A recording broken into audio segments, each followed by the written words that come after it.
one of the best and one of the scoring chapter for you, and also one of the highest marks distributed chapter for you, which is your PGBP. So today we are going to revise the PGBP, but yes, as always, first we will quickly revise what things we have done in our last class. We have done two chapters in our last class, which one was your capital gains as well as your income from salary. So two big huge chapters were done in the last class. So the last class have become of 3 hours, right? Just a second.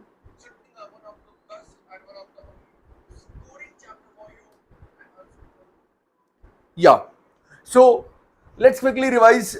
Let's make this Sunday morning make it worth by revising that two huge chapter of salary and capital gains, and then we'll quickly move to our next chapter. That is your, yes, the next chapter, that is your PGBP. Okay. So our today's agenda for this session is going to that we are going to complete our PGBP chapter in this complete 2 hour session. Okay. So let me go through the earlier two chapters of salary and capital gains.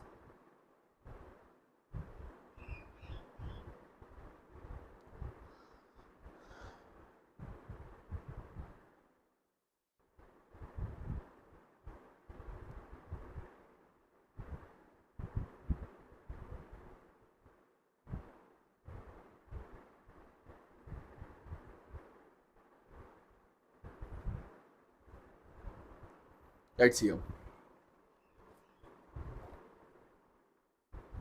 Wait a minute. Let me adjust the color. I think there is a problem with the color here.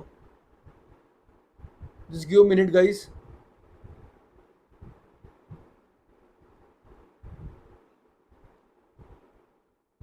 My video is clear or not?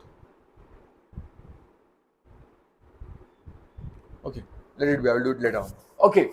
So guys, yesterday in the first chapter, salary chapter, we have started revision. We have seen that anything and everything received by employer to employee is fully taxable in the hands of employee. All the salary in the will be taxed in the hands of employee except two. First one was for your salary of your, what do we say, MP, MLAs, okay, that will be taxable in the income from other source. And second, salary of a partner from a partnership firm will be taxable under a PGBP, which you are going to see today. And all rest, all salary are going to be taxable under the head salary itself. Okay. Further, when we started with the salary, we have seen this complete big thing of all the calculation of your all the total salary which is there allowed there. Okay. First, with his basic salary, whatever is the basic salary you take for the absolute period which he's been employed here in the financial year. Then there is a DA, which can be certain times inside in terms, not in terms, on dependent on basic salary, whatever it is there, write it down first right now, right? Third, they have seen that there is commission also, whatever it is, fixed commission or turnover commission, whatever commission is there right now for this purpose, you write it down here.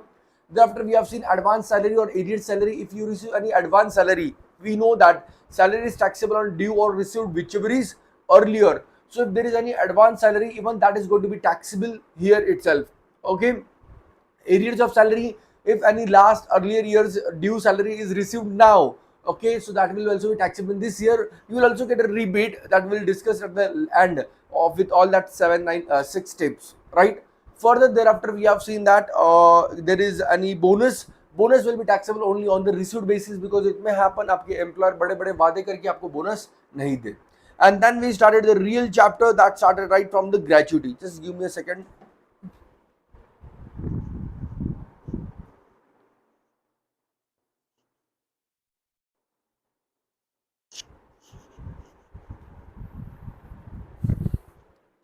Yeah. So the sunlight was coming on my face. So unwantedly, I was looking very much fair. Okay. Yes. So the next was your gratuity, from where the crux of chapter starts. In gratuity, pension and leave salary, all three places we have learned that if these three things are received during employment, it is fully taxable, whether it is government or non-government employee. If it is received at retirement, so for government employee, all these three things for government employees fully exempt. That's why our parents used to say right from our childhood why government job are so important, right? You must have understood it right now. Further, now let's talk about gratuity. When gratuity received by a non-government employee, we will make a two-part. One, he is covered in POGA, not covered in POGA. If covered in POGA, the exemption is least of the three. What is the least of the three? Actual received 20 lakhs or 15 by 26 into salary per month into number of completed year, excess of 6 months, you can round it off. Okay, now what will be salary per month here? Basic plus full DA. Whereas when a person is of non-POGA, in that case, the exemption would be least of the three, actual received 20 lakhs or 1 by 2 into average salary of last 10 months into, yes, number of completed years, no rounding off allowed. Please remember here salary is अपनी हमेशा वाली, which is what? Basic plus DA in terms only plus turnover वाला commission, no fixed commission, right? Then we have gone to the next part, that was your pension. In pension, we have learned that again, received during employment, fully taxable. At retirement, government employee fully exempt. Non-government employee, will ask him 2 3 questions. Are you covered in POGA? Are you getting gratuity? If you are getting gratuity, the exemption is 1/3 of total pension. Total pension. Okay, so make the total, okay, here. And if the gratuity is not received, in that case, the exemption is 1/2 of total pension. Also, please remember one interesting thing here is that if it is commuted and there is still some uncommuted part, that will still be being received for the further years, which will take you in calculation and you won't forget in your examination. Then we have gone to the next part, that was your leave salary. In leave salary, we have learned whatever again you received during employment, fully exempt, fully taxable. At the time of retirement, government employee fully exempt, non-government employee exemption is least of the following. But here, before starting this, we'll make 2 working note. One working note, leave credit, where maximum 30 days leave is allowed. Working note number 2 is going to be what, guys? Yes, working note number 2 is going to be your average salary again for last, average salary, that's it. Okay, now here also salary is going to be hamesha wali salary, and your exemptions are least of the 4. First, actual received. Second, 3 lakh rupees. Third, working note number 1 into 2, that is leave credit जो बच गई है आपके leave taken, total leave allowed minus total leave taken, multiply by your salary per month, and the fourth one is your 10 into multiply by your salary per month. Okay, then we go to your voluntary retirement compensation. In that case, we have seen the exemption is least of the 3. First is least of the 4. The first is actual receipt. Second is your 5 lakh rupees. Third is your number of years you have worked into 3 into salary per month. Balance number of months into salary per month. Then we have say retrenchment compensation, which is again 5 lakh and POGA wali conditions. Okay, in the meantime, guys, if you have any query in any particular part of the salary or capital gain, please let me know in your chat section, so I will take that as well. Then we have gone to the allowances. In allowances, we have seen simple 100, 200, 300 underground, 800. 100 is for school, 200 is for tribal, 300 is for hostel allowance, and 800 is for underground allowance per month. Don't forget that.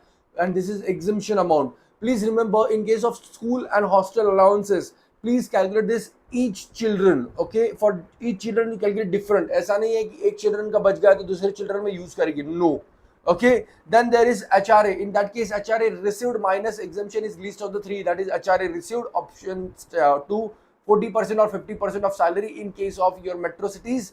And the third one is your rent paid minus 10% of your salary. What is salary here? Hamesha wali basic plus DA income plus turnover wala commission. Then we have seen this chart in which we have to specifically see which allowances are absolutely exempt. That is some high court allowances to the High Court and Supreme Court judges. Further allowances to the United Nations organization people. Also, you have to remember allowances given to any foreign diplomat of India, salary paid by Indian government is also exempt. Then we have came to the Provident Fund. We have seen there are 3 types of Provident Fund. First is statutory Provident Fund. Everything is exempt. Second is your recognized Provident Fund. In this case, whatever you pay, ignore it. Employer pay, exempt up to 12% of salary, hamesha wali. Interest 9.5%, maturity absolutely exempt. And then there is unrecognized Provident Fund. In that you ignore everything. At maturity you will make 4 parts. Aapka contribution, forget it. Or interest upon that, taking income from other source. Employer contribution and interest upon that you have to take in the head salary. This or bifurcation will be given by you in the question. Okay, and the similar kind of treatment will be given by unapproved superannuation fund. And for approved superannuation fund, employer contribution limit is 1,50,000. Okay, then we go further from here and we go to the next perquisite section. Perquisites are the benefit given by employer to employee but will be taxable under the head salary, because everything and anything received by employer to employee is taxable. So now here in the case of perquisite, the first perquisite we have seen for leave travel concession, which is for हम दो हमारे दो, but अगर surprise है तो 3 को मिल जाएगा, right?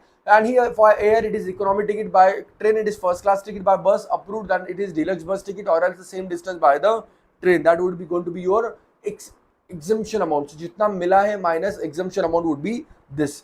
Further, there will be a medical facility. If employer provides you a medical facility and that facility is provided in government hospital, government approved hospital, or employer hospital, it is fully exempt. It is fully taxable. Further, so आपने आपके what do we say family doctor को दिखाया, बाजू वाले doctor को दिखाया, सामने वाले डॉक्टर को दिखाया, this all are taxable. Only exempt is government hospital, government approved hospital and the employer's hospital. Further, if you go to treatment for a foreign country and your employer reimburses you, in this case, the travel allowance will be given only if your total gross total income is less than 2 lakh rupees, and the balance two incomes and the expenditure for your living there and the treatment will be exempt up to the limit prescribed by the RBI. Further, if loan is given to you, so whatever is the concessional rate, the benefit received by you is going to be your perquisite. Gifts, if cash, fully taxable. In kind, up to 5,000 taxable, above 5,000 fully, up to 5,000 exempt, above 5,000 fully taxable. That's what we are going to treat it, right? Next is your ESOP. So whatever is your fair market value minus exercise price is your benefit. This benefit will be also taxable under the head salary.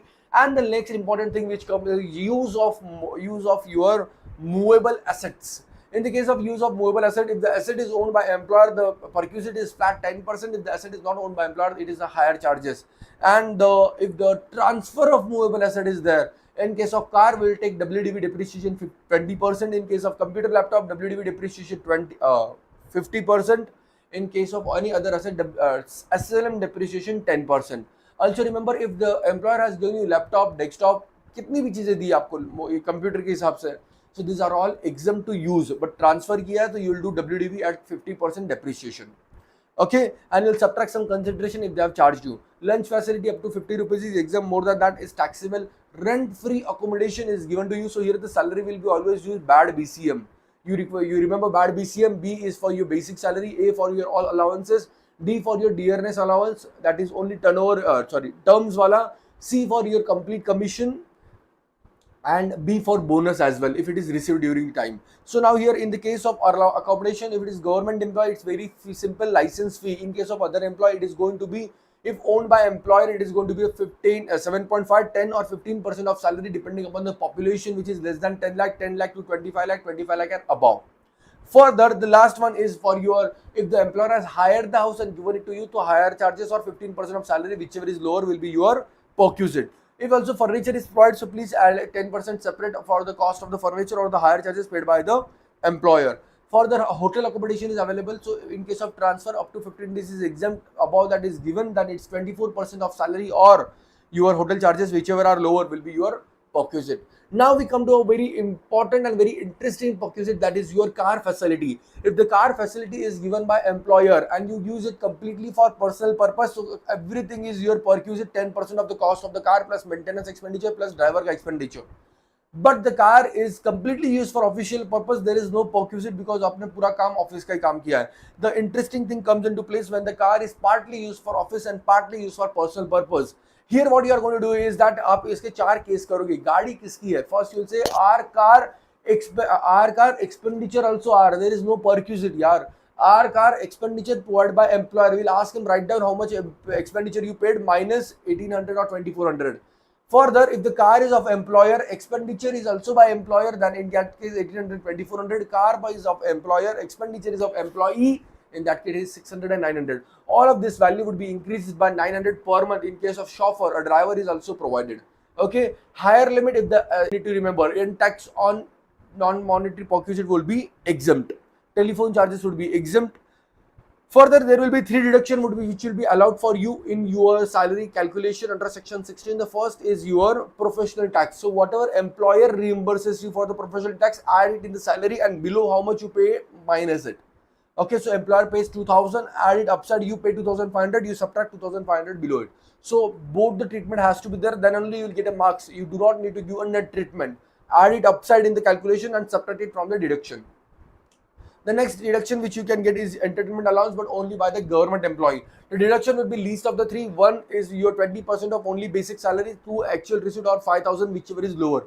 5,000 is for the complete year. And third and the last deduction is allowed for everyone whoever is receiving salary, which is 50,000 rupees for the complete year. Okay. And then the last thing which was there of your salary chapter, which was your areas of your salary. In that we have learned that whatever areas last year salaries you are got it here, so you will get a rebate under section 89, which says that tax if you would have got the salary in that respective year and now difference would get as a rebate. How you will calculate this? Current year including arrears tax, current year excluding arrears tax, and you'll write difference outside. Last year including arrears tax and last year excluding arrears tax rate would be given to you for the last year. You have to just remember for the current year, which you would have definitely remember, and different outside, and the difference of this both will give you the rebate under section 89. Okay, with this we finish our salary chapter in right 10 12 minutes. Okay, hopefully it is nice and quick revision for you guys. Please use this earlier revisions of our each session for your daily revision purpose whenever you're traveling or anywhere. That is going to be a lot helpful for you. Let me know if you have any queries for your salary chapter. If not, give me next 10 minutes. I will quickly take capital gain as well, and then we'll start with the PGBP.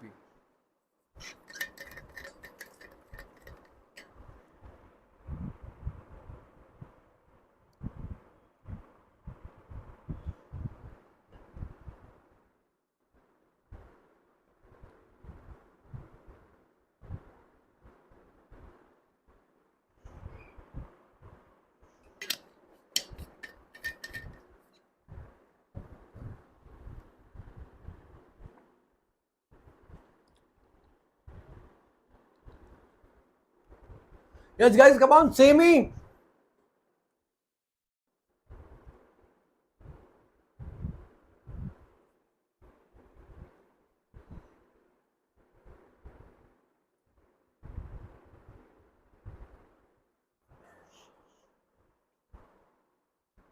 I feel it's morning time. I have to be there at your home to shake you up.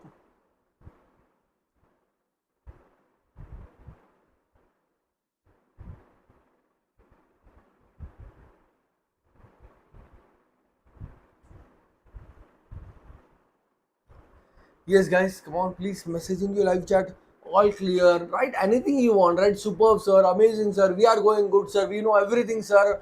You just keep on speaking, sir. Say anything, but say at least anything. क्यों सुबह सुबह सोए हो मेरा mobile का what we say मेरा lecture लगा कर.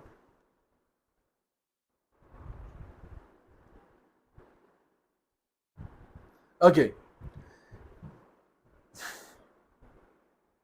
that's good. Please keep on interacting, guys, so I do understand this. Okay, you would be definitely on laptop night, so simple for you to chat with laptop, isn't it? Yes. So the next is your capital gains chapter. In capital gains, first thing we have learned that whenever there is a transfer of a capital asset, the gain which arises will be taxable in the year of transfer. Okay. Now first we have to understand what is capital asset. So all the assets are capital asset, but excluding what? Stock in trade, excluding person movable property. But in that you will include JDP SAO into your definition of capital gain. What is JDP SAO? Is your jewelry, drawing, painting, sculpture, archaeological collection, and any other work of art. Further, you will also include any rural agriculture land, and you will include your gold denominated bonds. What is rural agriculture land? So if a city has a population of 10,000, so the boundaries of the land and inside is urban, outside is rural. If the city's population is about 10,000 up to 1 lakh, go 2 kilometers from the boundary. About 1 lakh to 10 lakh, go 6 kilometers from the boundary. About 10 lakhs, go 8 kilometers from the boundary. Inside land is urban, outside land is rural. Okay. Further, transfer is what? Any kind of transfer. It can be sale, exchange, barter, relinquishment, extinguishment, destruction of asset. It is your conversion of asset. All this will be known as transfer of asset. So whenever a transfer of asset happens, in that case, a capital gain will be taxable in the year of the transfer, except that 4 cases which we'll see later on. Further, the capital gain is divided into two parts. One is short-term capital gain, long-term capital gain. For the first block, which is for your equity share, okay, which is for your equity share units of equity oriented and your business trust and ZCB.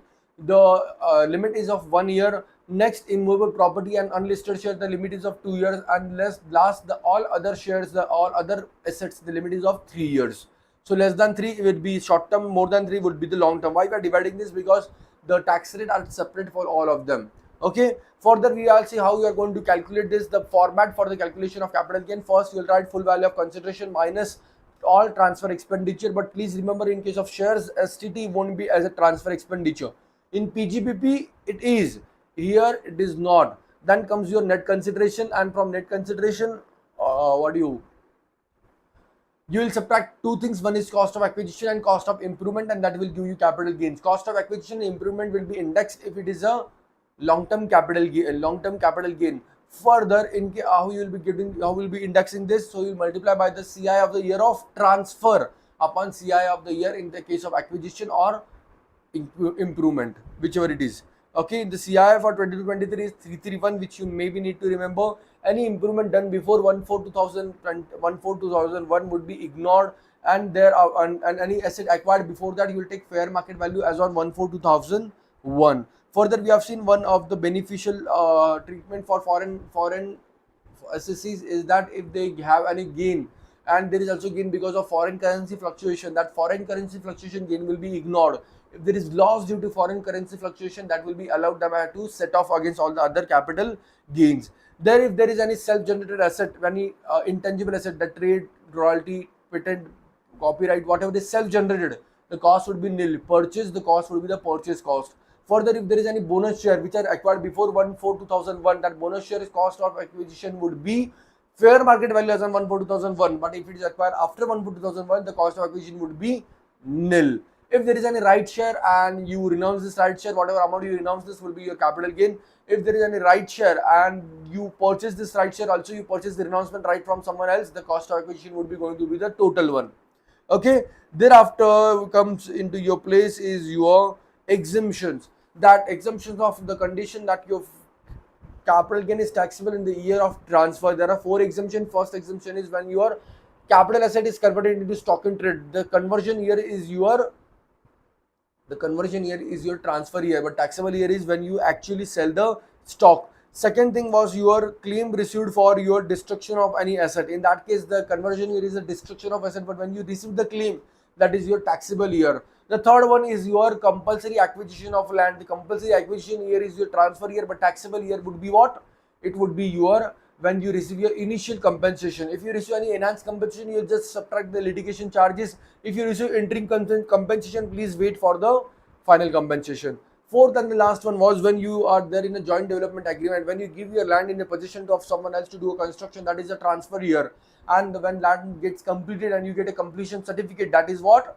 That is your completion year. Everyone clear? So this is all your 4 cases where when capital gain will be taxable in some else year and transfer is some else year. Please remember here, whenever you are multiplying, whenever you are indexing, so please multiply with the CI of the year of transfer, not CI of your current year. Okay, you will please remember this. It's a special cases. Okay. Thereafter, further going, we have seen section 50C, which talks about stamp duty value. So you will, from your consideration, you will go up to 110%. If inside that your stamp duty value is there, that's great. If above that your stamp duty value is there, so your stamp duty value itself will become your full value of consideration. You can, if you feel that stamp duty value is too much high, you can ask your assessing officer to refer the case to valuation officer. If valuation officer increases it, just ignore him. If valuation officer decreases it, accept the same. Then going further, we have seen about slump sale. In slump sale, we have seen that whenever you sell the complete big bunk of all assets, land, building, machinery, raw material, everything in a slump sale. In this case, whatever amount you sell, that is your full value of consideration. Subtract, you will do transfer expenditure, that will come your net consideration, and you will subtract your net worth, that is nothing but your cost of acquisition. If your net worth is negative, take it as nil. If the net worth is positive, that's great enough. How we will calculate net worth is all the assets and liability on the book value, depreciable asset on the book value, asset minus liability will give you net worth. Please ignore any revaluation which is done in this case. Okay, a good question. This question generally comes into examination, which even comes in CA final as well. So this is a very scoring question. I have suggested you to do this question at your homework. Okay, and then there are some 16 transactions which are not regarded as transfer, and hence there will be no capital gain on this transaction. What were these transactions? The first one was when HUF member get assets from HUF. Second one was when a partner get assets from a partnership firm. No, sorry. Second one was a gift will irrevocable trust. Third one was when the assets are being transferred from amalgamated company to amalgamate in the case of amalgamation, but the resulting company should be Indian company. The fourth one and fifth one was holding subsidiary. If there is 100% holding subsidiary relation and the receiving company is Indian company, demerged company, resulting company giving asset to resulting company. If it is an Indian company, all the shareholders for amalgamated as well as demerged companies. Then there was when you transfer any asset to art museum or anyone, even that is not regarded as transfer. Further, we have seen in that case there were for two provision were there for non-resident, one for rupee denominated bond and another one was for your security, government securities transfer from one non-resident to another non-resident, no transfer, no capital gain. Further, gold deposit bonds, if you transfer that also at maturity there is no transfer, no capital gain. And there was one last thing, that was in the case of reverse mortgage. If you transfer the asset, even that will be no transfer, no capital gain. Also, I'm so sorry, I just meant to take this last part in this one more, no transfer, no capital gain. When the mutual funds what gets grouped, what gets combined by another mutual fund. So if they are of same kind, so if dividend gets combined with dividend, it is not dividend. When equity mutual fund gets combined with equity, it's no transfer. When debt mutual fund combined with debt, no transfer. But if equity combines with debt, then there is going to be the capital gain. So if the plan are different, dividend plan, equity plan, or whatever plan are fine, but equity and dividend and debt, they should not combine with each other. If they combine with each other, then in that case there will be transfer and there will be also capital gains. Then we have come towards the next part, which was all of your exemptions, which came to section 54, 54B, 54D, and 54 EC. For fee, 54B was for only of your, what we say, just a minute, let me see, the diagram is available. Yeah, it's available.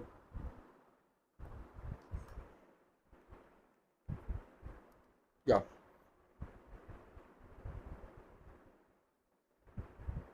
just a minute. No, it's not there. Anyways, so first is for your RHP to RHP 1 year before, 2 year after construction up to 3 years. Second is for your agriculture land to agriculture land. In that case, only sale of urban agriculture land, because rural agriculture land is not capital asset itself.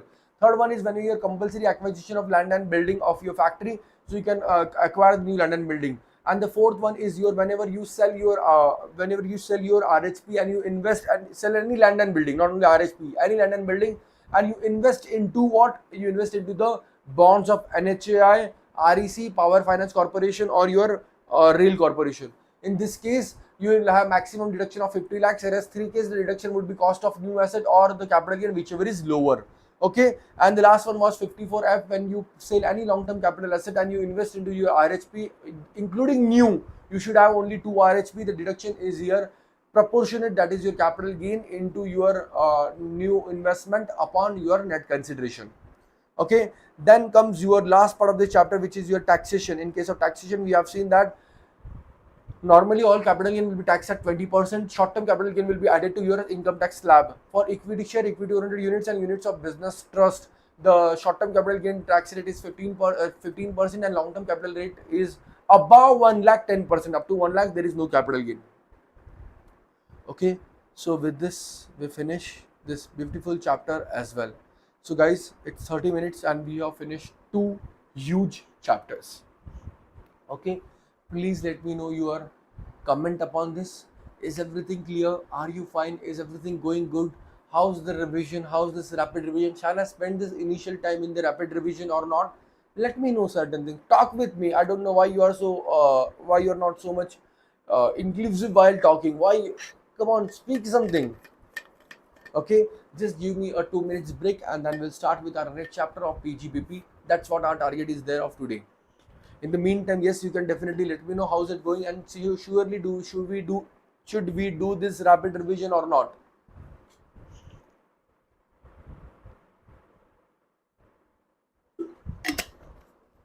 Don't just write yes sir. I won't understand what is you are saying by yes sir, because I asked you so many questions.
Okay.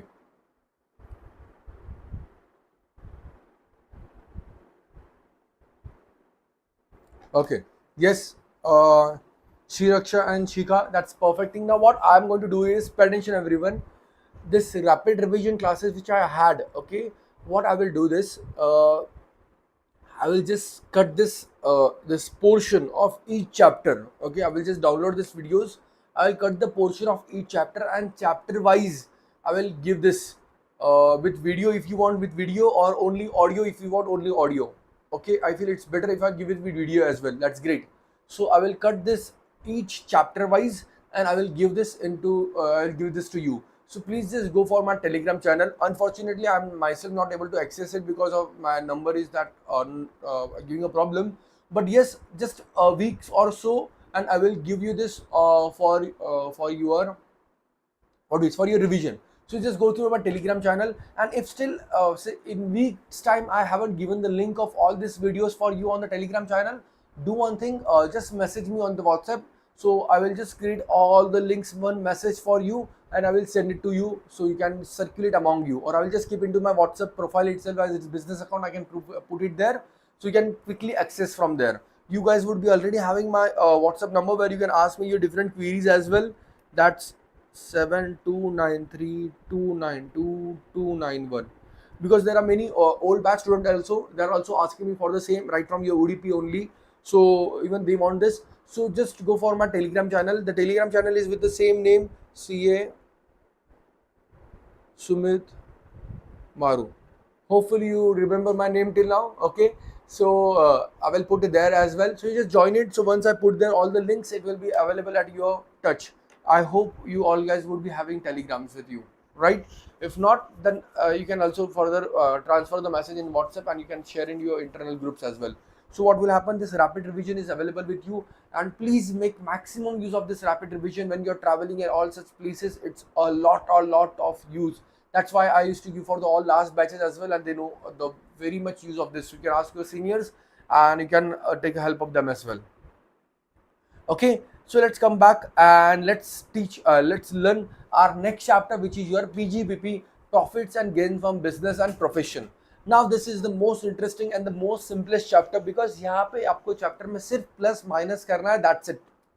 Okay, so now what happens in this chapter? This chapter says that whatever profit you get from your PGBP, as per accounts it is, right? Whatever profit you are getting, it is as per accounts. So now from this, if that is not allowed in tax, if any expenditure is not allowed in tax, it disallowed as per tax, please add to your profit, increase your profits, because you are already debited in this expenditure. Further, if the expenditure is extra allowed or already allowed and you haven't taken into your accounts, please subtract from your profit. So from the balance profit, you will get the taxable amount of what? You will get a taxable amount of your, what do we say, income tax PGBP.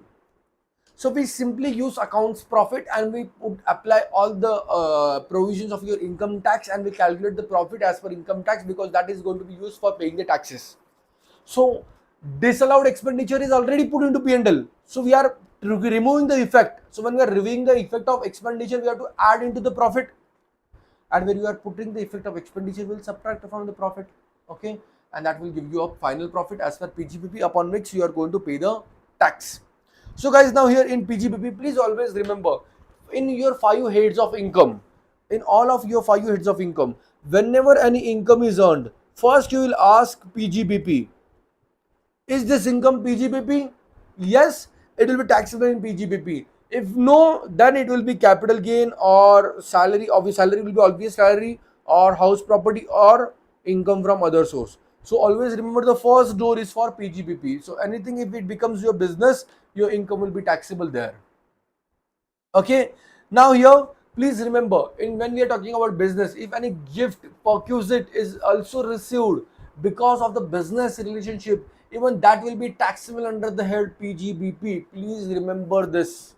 And a gift or perquisite received for PGBP, it won't go in IOS, it will be taxable in PGBP, because the relation is how?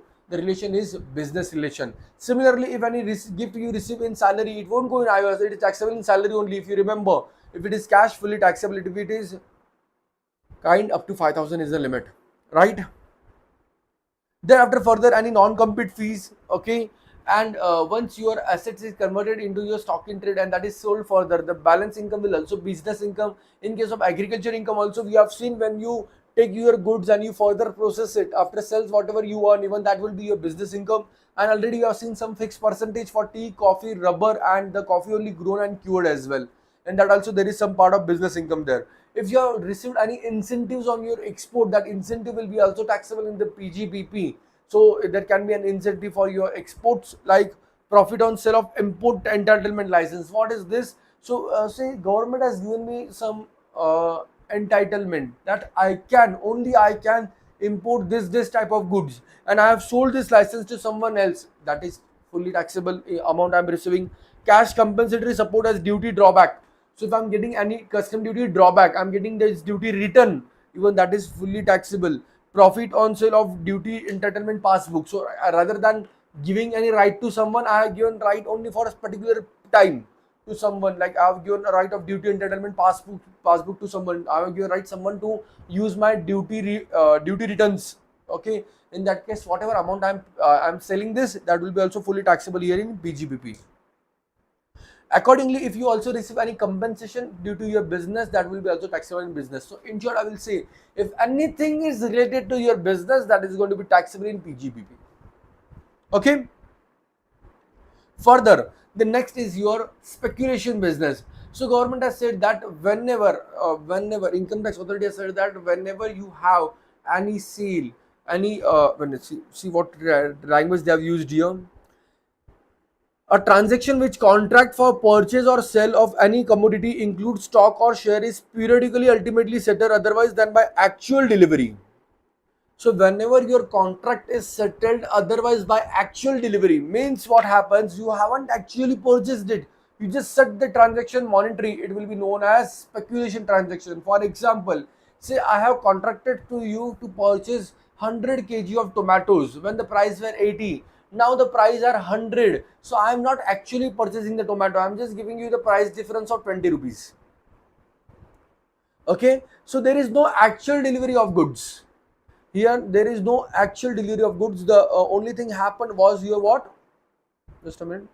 Yeah, the only thing happened was your net transaction set off. So in such cases, it is fully taxable and it is speculation business income. Now what happens? Please remember, in business income in PGBP we keep three incomes separate.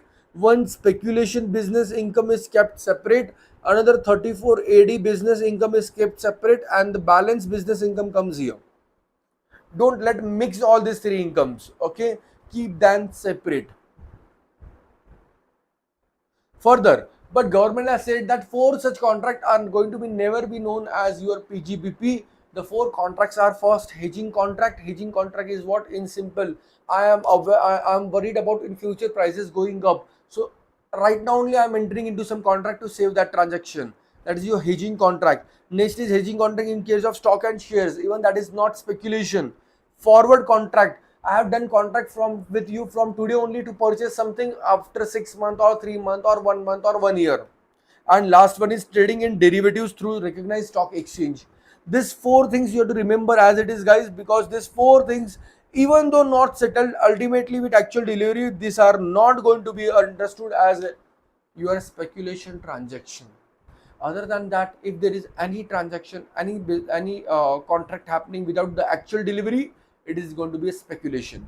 Okay, just go through with all these 4 points very nicely. Try to remember them, because this is one of the interesting and very much favorite question of examiner for MCQ.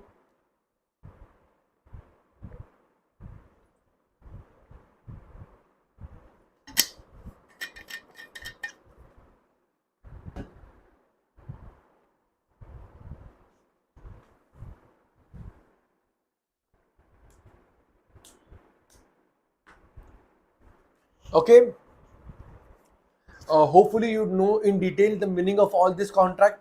Okay, that definitely I must have taken into your regular class, so I'm just taking the headlines here. So other than this four, if there is no settlement of actual by actual delivery, it is a speculation contract.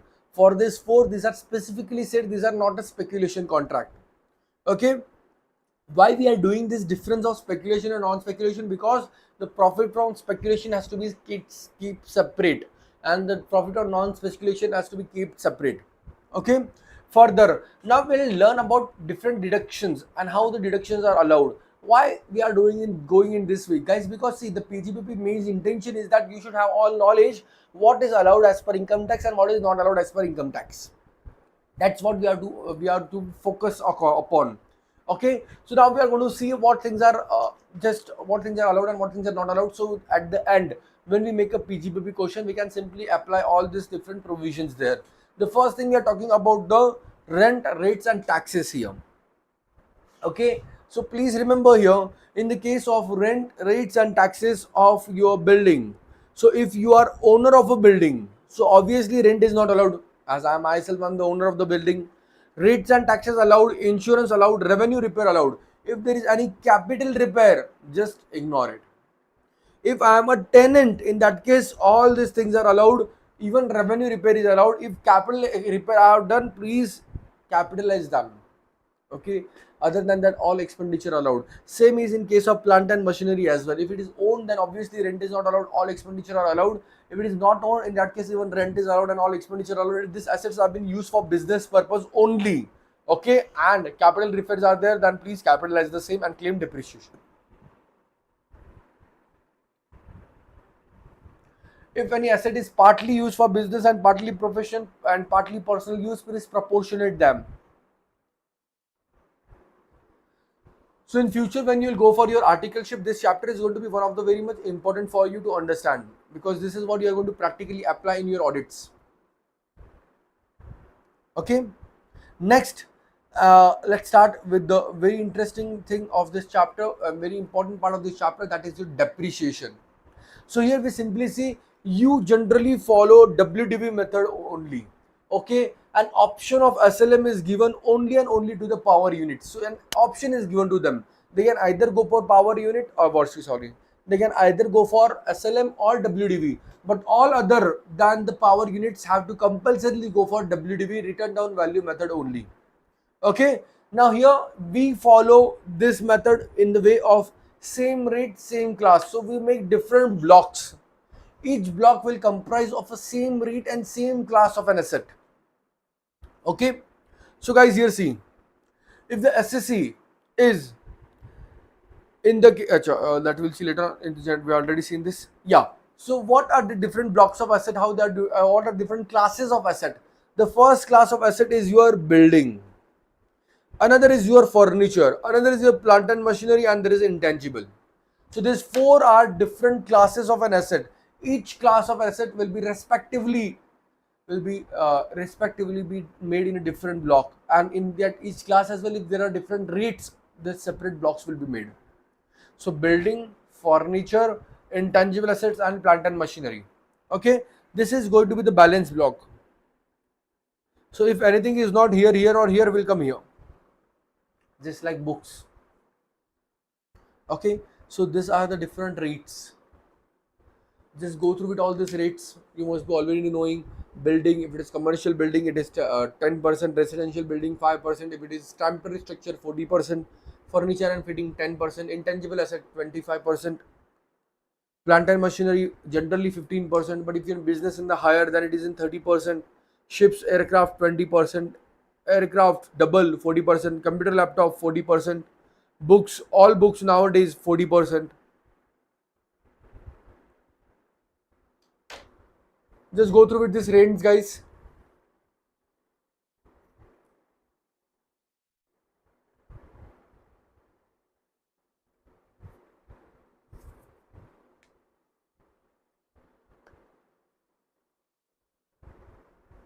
You remember all of them?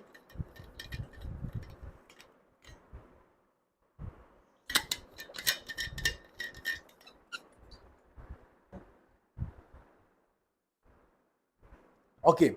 Further, remember, if there is a APX or mobile phone, please don't charge them 40% depreciation of computer laptop. Put them in plant and machinery 15% only. That's the balance block, right? Depreciation is allowed for all the unit even if it is of 500 rupees as well. If it is a capital expenditure, capitalize it and depreciate it. For computer, laptop, the depreciation rate is 40%. For computer accessories as well, the rate would be 40%. Remember this. Now, how we are going to solve the question of depreciation? So, say this is going to be the format of for question of your depreciation. First, you can write your opening WDV of the block. So, please remember for each block there will be separate column made. So, say for plant and machinery 15%, plant and machinery 40%, intangible assets for each class and same rate, the different block would be there. So here, once you write the opening block, you can write down the additions. Addition write down in the way put to use more than 180, less than 180, or not put to use. Okay, because that's where the depreciation rate also changes. Less money payable if you have sold any asset, the sale price of the asset. Less WDV of the assets transferred in some slump sale if any asset has been gone into slump sale, and then you'll write the WDV of your asset for depreciation, and then you'll calculate the depreciation and the closing value. Now please remember, whenever an asset is used for more than 180 days during a previous year, it would be depreciated for the complete rate. If an asset used for less than 180 days, it would be depreciated for half rate. Everything clear? If an asset is added, like it has been brought into the accounts into your factory but not put to use, in that case no depreciation. Everyone clear? So what happens, so when you are doing addition here itself you write it separately, so automatically when you are calculating depreciation you can refer this and you can calculate depreciation accordingly and appropriately. Okay, now here one interesting thing is there. See what this line says. Let me see that line. Yeah, try to understand this. Say, try to understand this line. Try to understand the meaning of this line.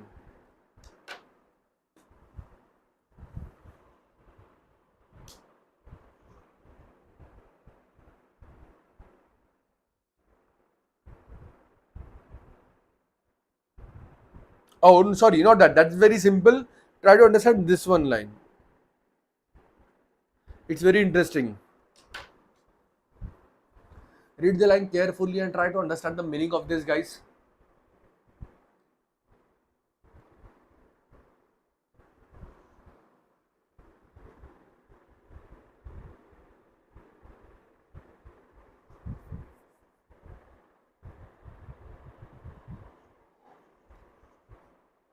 Now, what this line says.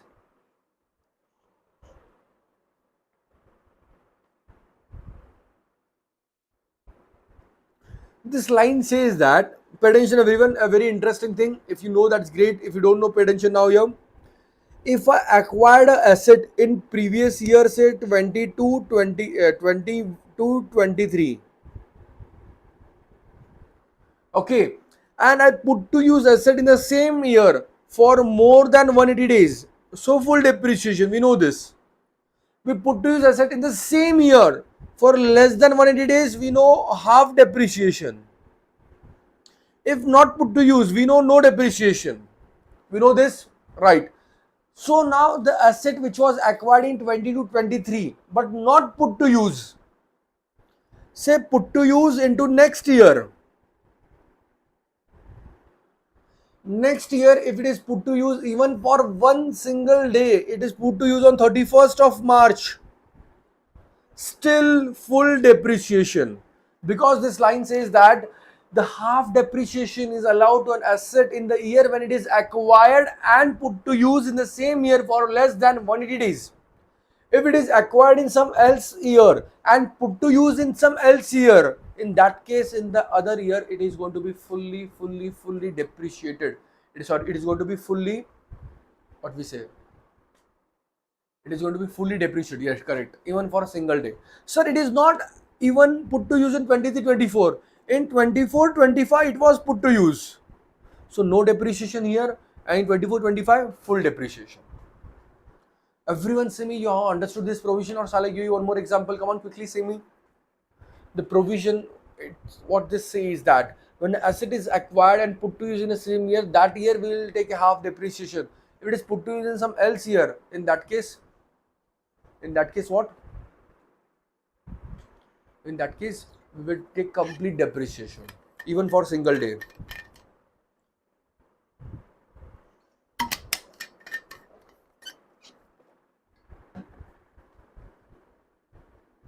Okay, that's very good. Very nice. So we'll see if the time allows, we'll go through this question as well at the end of the class. Okay, yes, very good. Further, guys, if there is any demerger, succession, amalgamation in between, so we will divide this depreciation into two parts upon the number of days. So, our number of days it is in the old company, the depreciation will be given to the old company. Number of days it is in the new company, depreciation will be given to the new company. You everyone must have done the question in the study material of Sai and Shirdi Limited, right? That is a perfect example of solving this question. Now, the next thing is about your additional depreciation. So additional depreciation is allowed 20% for all manufacturing business or generation and transmission or distribution of power. So an additional depreciation will be given on the only additional asset during the year of 20%. Further, if this addition is in the state of but why, what is but why? That is your Bihar, Andhra Pradesh, Telangana, and West Bengal. The additional depreciation is rose to 35%.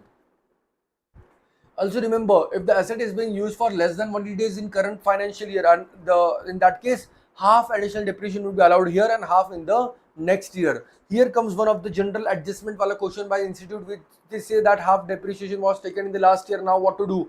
So please remember to take the half balance additional depreciation in the current year. Okay, this is generally a question given by institute, even given in your study material as well. Please remember this additional depreciation is allowed only and only to the new plant and machinery. It doesn't include second-hand plant and machinery. Plant and machinery installed in office or residential premises. No, it should be in factory only, not for ships, aircraft, and transport vehicles, and or not on that plant and machinery on which already somewhere 100% deduction is claimed. Okay, so rest on all these different things, the deduction would be allowed to you. Additional depreciation. Okay, so please remember it is only on the additions at rate 20%, but it is Bihar, Andhra Pradesh, Telangana, West Bengal. But why the rate is at the rate 35%?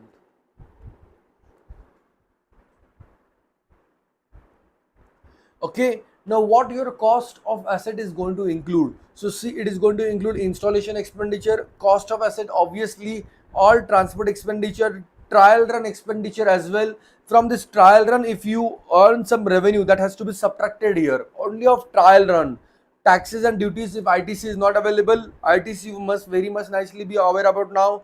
Interest on loan for the acquisition of asset as well should be capitalized up to the asset is put to use. Okay, and then if you receive any subsidy, that has to be subtracted, and then the balance amount, that is will be capitalized. Just go through it once.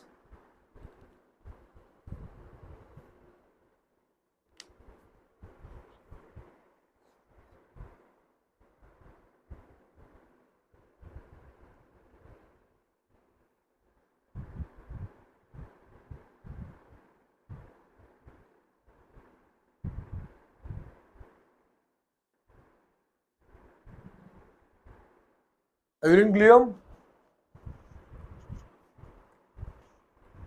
Now further, actual cost in specific cases. So if the asset is previously used for scientific research and now brought into the regular business, actual cost is nil because you are already taken 100% reduction under scientific research. Further, stock converted into capital asset and business PGBP. So fair market value is going to be your cost of acquisition. This is already we have learned in your capital gains. When your capital asset is converted into stock in trade, the fair market value becomes your cost of acquisition. Gift will, it will cost to the previous owners. Asset acquiring intention to claim higher depreciation. Joint commissioner can take particular decision how to allow this. Reacquisition of assets sold So if you sell any asset and you reacquire it, in that case the cost of acquisition would be lower of WDV at the time of sell or the reacquisition cost. This is a very important and interesting part. If someone tries to take claim more depreciation, this can be helpful. So when you sold the asset, what was the WDV? When you reacquire the asset, what's the price? Whichever will be lower, that will be your cost of acquisition. Sometimes this comes under MCQ. Further, asset purchased and leased back, WDV to the previous owners. Okay, and if it is 100% subsidiary and they transfer the asset cost to the transferor company, amalgamation transfer to the amalgamating company, demerge company, cost to demerge. So whatever the cost was to the old company, that will become cost to the new company as well. Okay, just a second.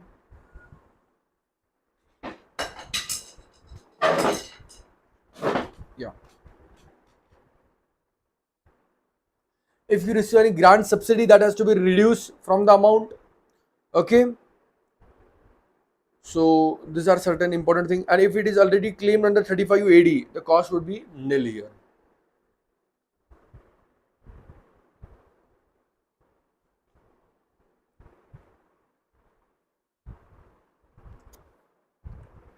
Okay, next is for power generating undertaking.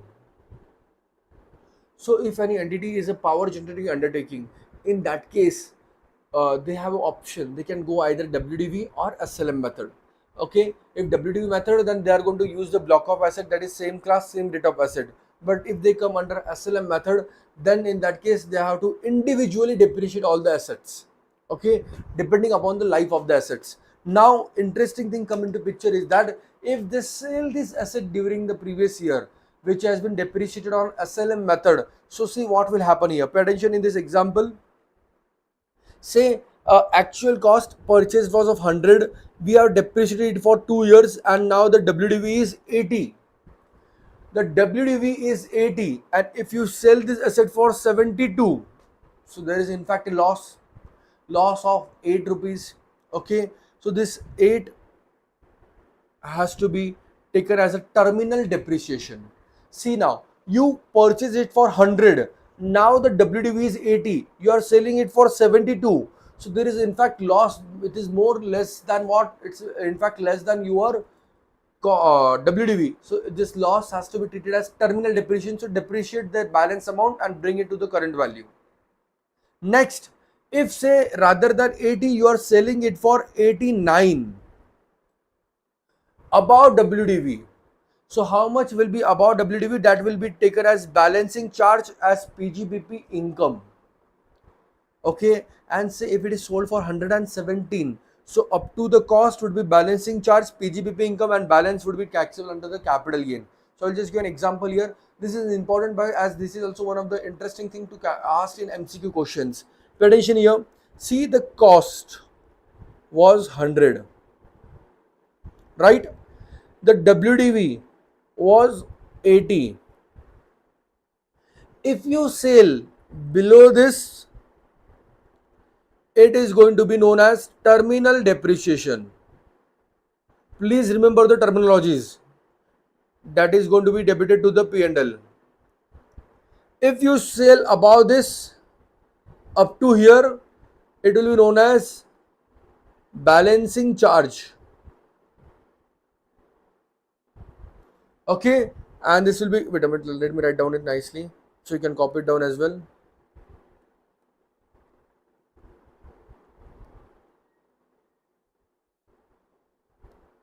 So it is above WDV, so you will credit to P&L.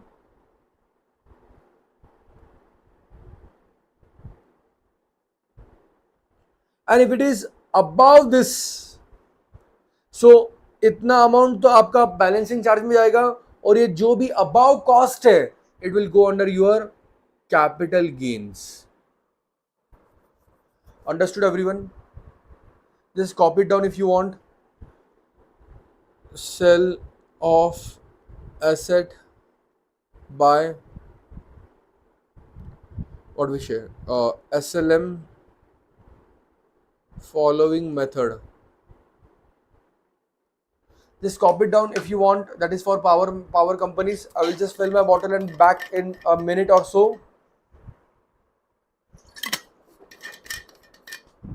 Meantime, if you have any query, please ask me.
Okay.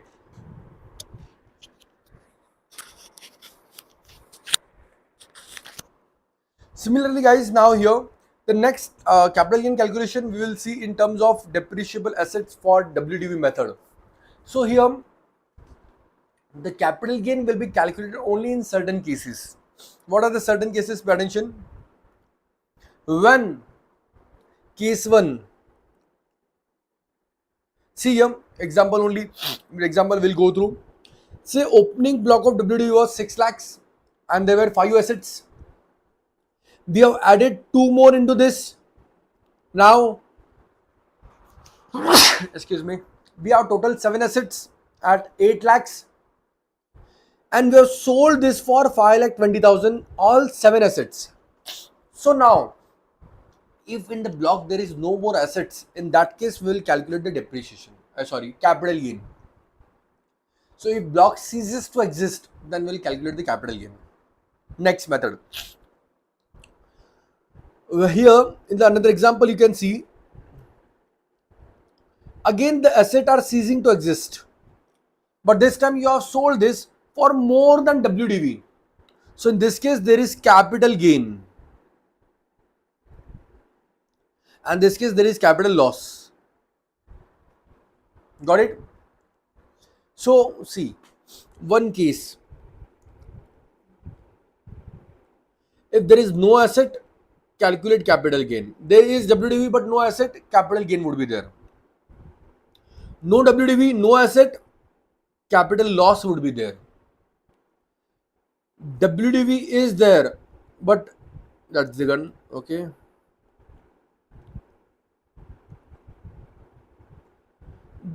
Further. Next case is WDV is not there, but asset is there. Still calculate capital gain. Means what? same, I had 5 assets at 5 lakh rupees. I sold 3 of them at 8 lakh rupees. So WDV block ceases to exist again. If I have both WDV and both asset, then simply calculate depreciation. There is no capital gain. Got it? Because capital gain is calculated only the case where the block ceases to exist, either WDV or physically. So you can see in another example, see here. In this example, we had 5 assets, we added 2. Now we sold 4 assets for 9,10,000. So there is no WDV now with us. We do have assets with us. We have 3 assets with us, but there is no WDV here. So in this case, also capital gain will be there. And when there will be assets, then will be WDV as well. No capital gain has to be calculated and depreciate the assets. You can just quickly note down this as calculation of capital gain in case of depreciable assets. If you already have, great. If you don't have, you can just note it down or just take a screenshot.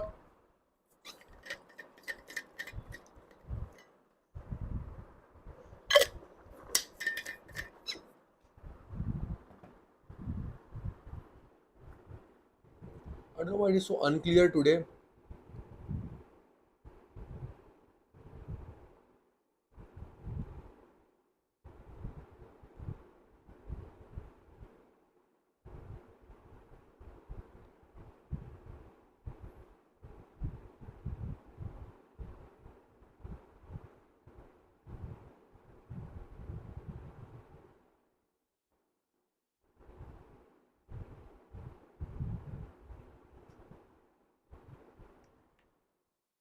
Okay, done everyone? Everyone clear? Any queries so far?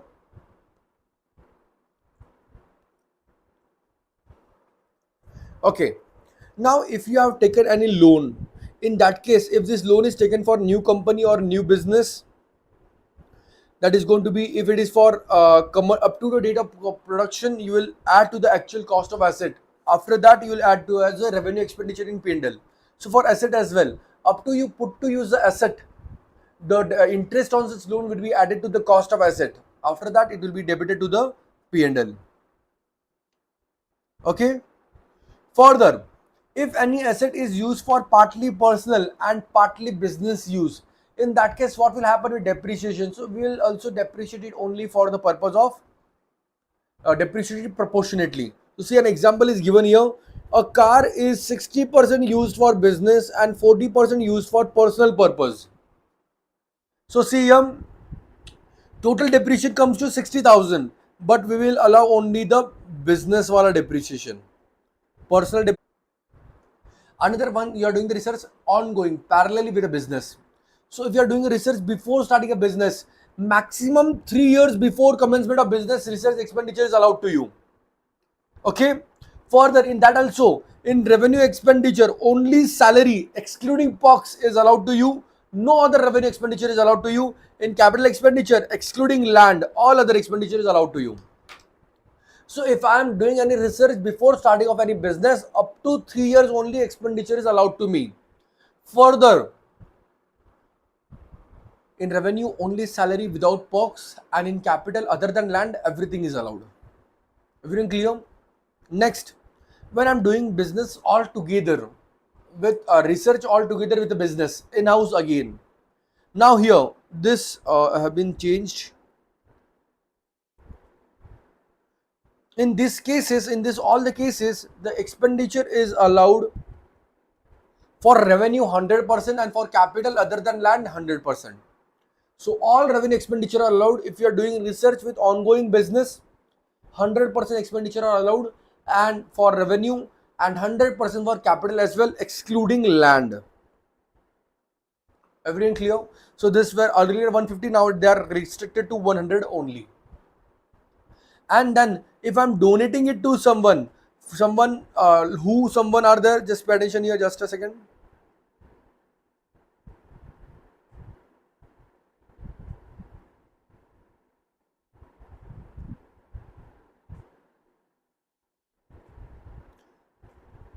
If you are donating it to approved, it should be approved, please remember, approved research institute, college or university, then again it is 100% allowed.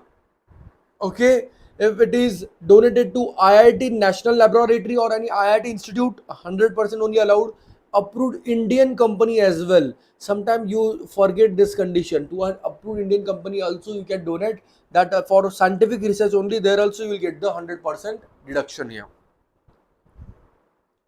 Everyone clear? So for donation of IIT, National Laboratory, approved university, college, institute, approved company, 100% deduction is allowed. Please remember, if I donate them today and say 2 days, 3 days later, the approval removed, no problem, you will get the deduction. Okay? Any queries in the scientific research deduction? Earlier it used to be more complex, but now it is more simple because they have reduced this 1%, 150% to 100% only. So it's very simple. For scientific research, they have made two parts. One, if you are doing in-house research. Another, if you are donating it to someone. Donating to someone, it is approved research institute, college, university, or IIT, National Laboratory, or approved company, 100% of the deduction. Okay. And if you are doing in-house, if you are doing before starting of the business, up to 3 year revenue, only salary and capital other than land. If you are doing parallelly with business, all revenue are allowed, and except land, all expenditure are allowed. Everyone clear?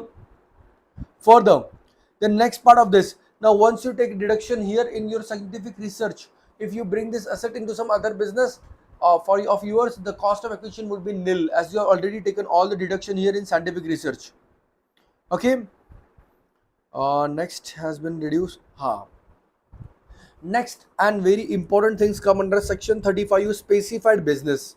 So as I've said you before only, that your profits of business will be kept in 3 different accounts. One of speculation, another of specified, and third one is of your normal business. Why this? You will understand this in your state of and carry forward chapter. Okay. So there are 14 such businesses which are specified. What happens with specified business is that whatever expenditure even on capital asset do incur, everything is 100% allowed in the first year itself. There is no need of capitalizing them and claiming depreciation. Why government has done this? So as to promote this particular businesses. Government has taken these steps. Okay. So which are these 14 businesses? So I just generally take a small story in this, all 14 businesses gets covered. So say there is an industrial park which has a cold chain, which has which has a cold chain, which has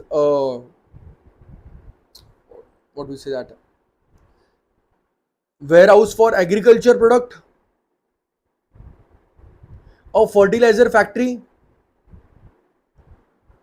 From this, there is a iron ore pipeline goes to another country.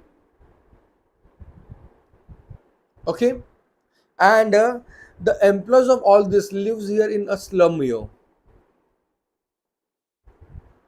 Now, on one particular day, a bee attack has been done. You can see honeybees on this slum. So all the people have been admitted into hospital. As there are so many people, it is 100 plus beds hospital, and the balance people have been typically have been taken into 2-star plus hotels for temporary stay. Okay, so this is a small story in which maximum business gets covered. See here, setting up and warehousing of cold chain facility, which is covered here. Okay, warehousing for agriculture produce, which is again covered here. Cross country pipeline for distribution, which is covered here. One more iron ore factory would be also here. Okay, next is building of 2-star plus hotels is covered here. 2-star and above, both are allowed. Okay, building and operating hospital with minimum 100 bed is also covered here. Developing a building a housing project for slum redevelopment, slum is covered here. Fertilizer factory was covered under further. Inland container depot is something you have to remember separately. This all thing talks about nothing but the infrastructure. So infrastructure development is one of the thing. Beekeeping is one of the thing. Sugar warehousing specifically for sugar. Say sugar, they have separated said because sugar is not agriculture produce. It is further processed.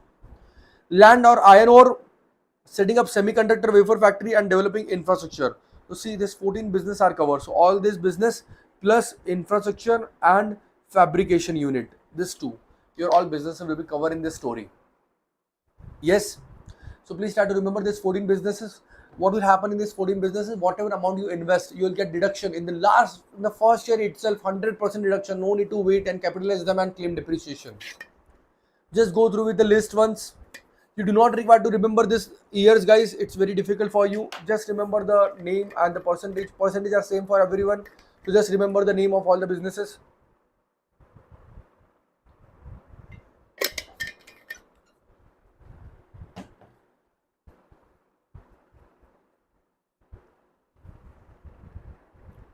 Ask me if you have any queries. Try to finish maximum things in the class. When I'm saying read it, so you just keep your books with you. You read it all together in the same time itself.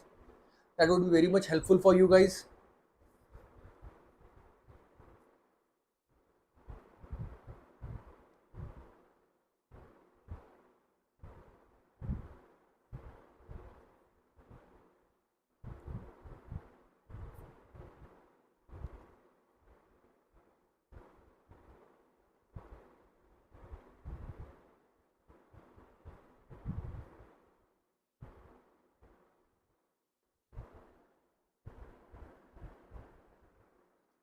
So this all businesses should be newly set up. There should be no split up of the business. The assets which are purchased in this business shall be used for 8 years in these businesses only. Okay. Further, this all businesses should be operated by their own owners. Only hotel business can be given someone else to run it. No problem in that particular case. And whatever plant and machinery you are purchasing, they should be new only. But here new, how they define new is in this way: old imported second hand machinery will be fine, no problem, you'll get a deduction. Out of total 20% of your plant and machinery can be second hand as well. So new जो खरीदोगे तो वो new ही रहेगा. If you import from somewhere second hand machinery, even that is eligible. Further, if you have 20% of your total machinery as second hand plant and machinery, even that is eligible.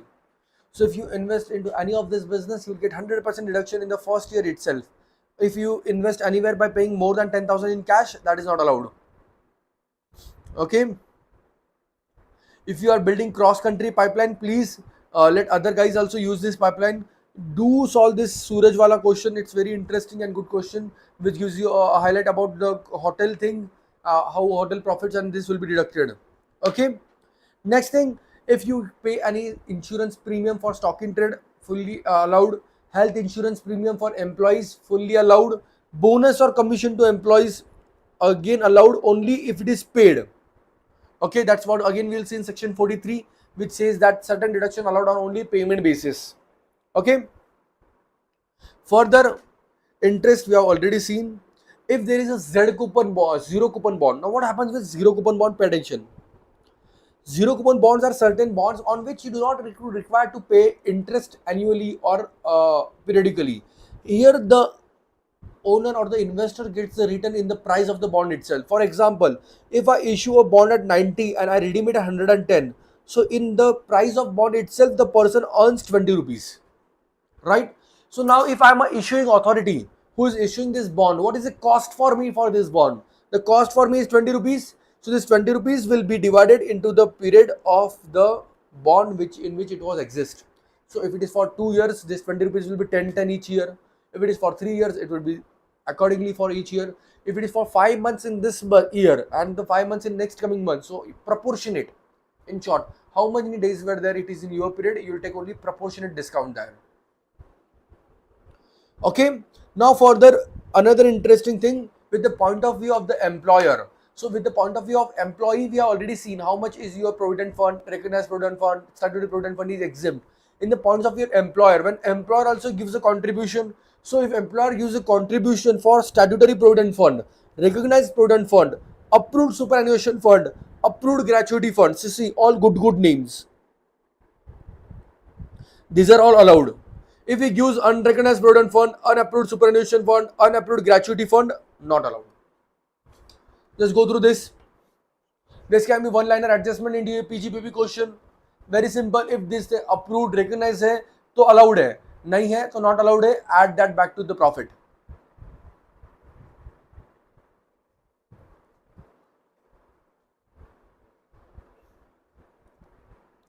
Further, employer's contribution towards pension scheme under section 80 CCD is also allowed of actual contribution of 10% of basic plus DA in terms wala salary. Okay, next is your animals used in business other than stock in trade. So now what happens? Animals are your livestock, and livestock are not included into your plant and machinery or any of your depreciable assets.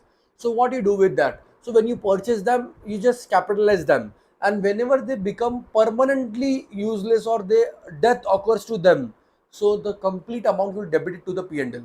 So for example, say if I purchase some buffaloes for milk purpose, I purchase say one buffalo for 10,000.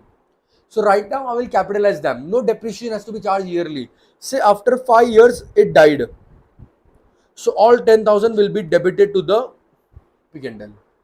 But say when it died, I have sold its carcass for 500 rupees.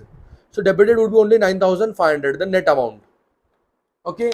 So this is how you will treat your livestock. It can be hen, it can be cow, it can be buffalo, horse, whatever.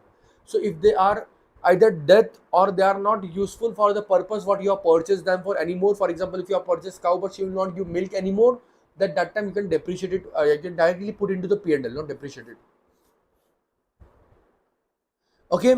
If bad debts is there, so please remember first thing, provision for bad debt is not allowed as per income tax. So if it is done as per accounts, add it back to the profit. No provision is allowed in income tax. Okay. Further, if there are actual bad debts, then yes, definitely you can take the deduction into your P&L. But if it is a loan वाला bad debt, cell से bad debt हुआ तो it's fine. Loan का bad debt और आपका business loan देना नहीं है, आपने लोन दिया, it's your mistake. Further, it can also happen just like we have seen in the areas wala part, areas of rent. See what happened? Bad debts to me were 1 lakh. Okay, so I have debited to the P&L. Say in future that person come back and he given me 1 lakh. So bad debt recovered will be again fully taxable. It will be added back to the profits. So now in this case, but say I had debited bad debt by 1 lakh, but my assessing officer says that he will disallow 40,000, he will allow only 60,000 to be deducted. So in future, if this bad debt is recovered, पहले मैं disallowance की दुश्मनी निकालूंगा. So for example, that person came back to me after 3 years and he said that, sir, I will pay you 50,000. So in this case, first I will subtract the disallowed amount and the balance would be taxable. Everything clear? That is in the case of bad debts. And if the assessee disallows certain amount, again this can be one of the MCQ question. So whatever is disallowed, in future if the bad debt is recovered, please remember पहले हम दुश्मनी निकालेंगे AO से, assessing officer ने जितना disallow किया पहले वो minus कर देंगे जितना भी recover हुआ है, and the balance would be taxable. Everyone clear? Just go through with this example.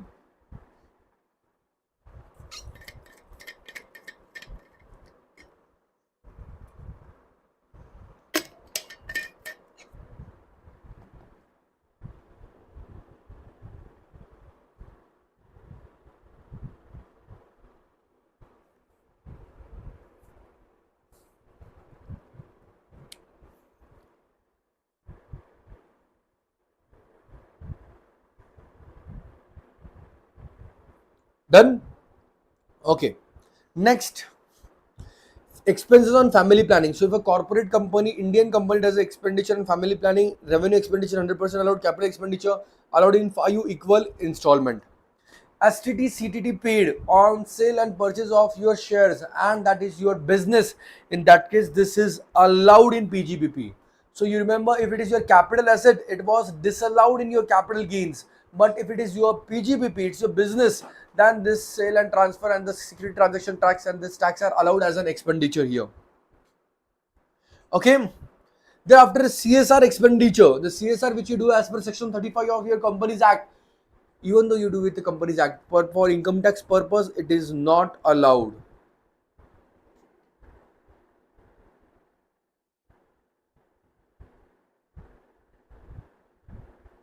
Okay, but if it is some of specified nature, only that specified nature which will be known to you in a question, that will be only allowed.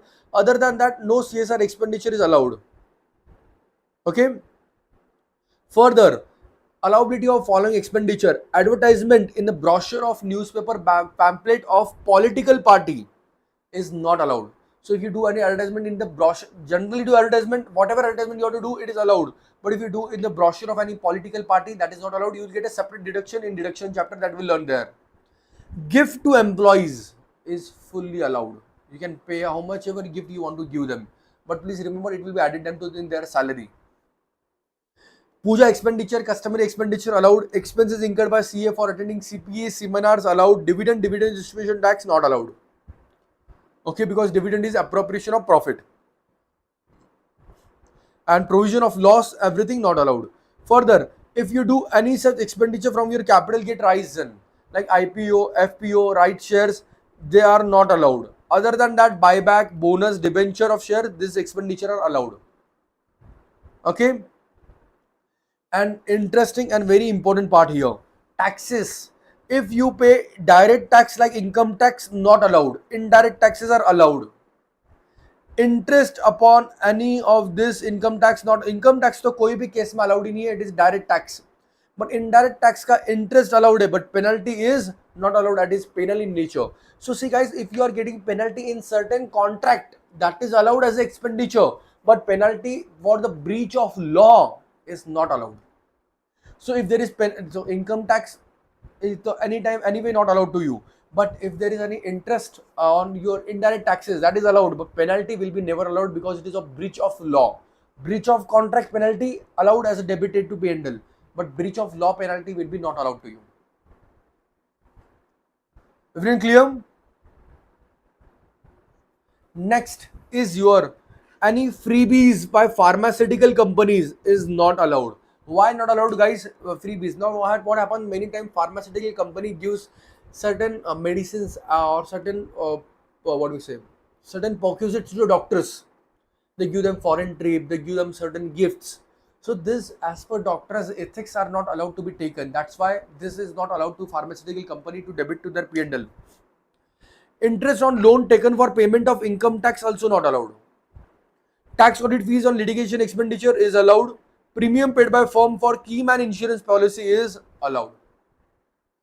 Further, this talks about the payment where TDS has not been done. Another very interesting part of this chapter, which says that when you do certain payments and if you don't do TDS, there will be disallowance attracted to you. So pay attention, first section is that when you do a payment to non-resident and TDS has not been deducted in the previous year or not been paid to government up to the date of return filing. So please pay attention, this is very interesting case.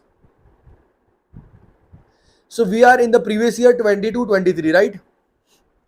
So there are two conditions in all of this TDS provisions. There are two conditions. One is that TDS should be deducted during the previous year. And condition number two, it should be paid before the return filing due date. So TDS should be deducted and it should be paid before return filing due date. These are the two conditions here. Okay. Once again, I'm repeating. Please remember always that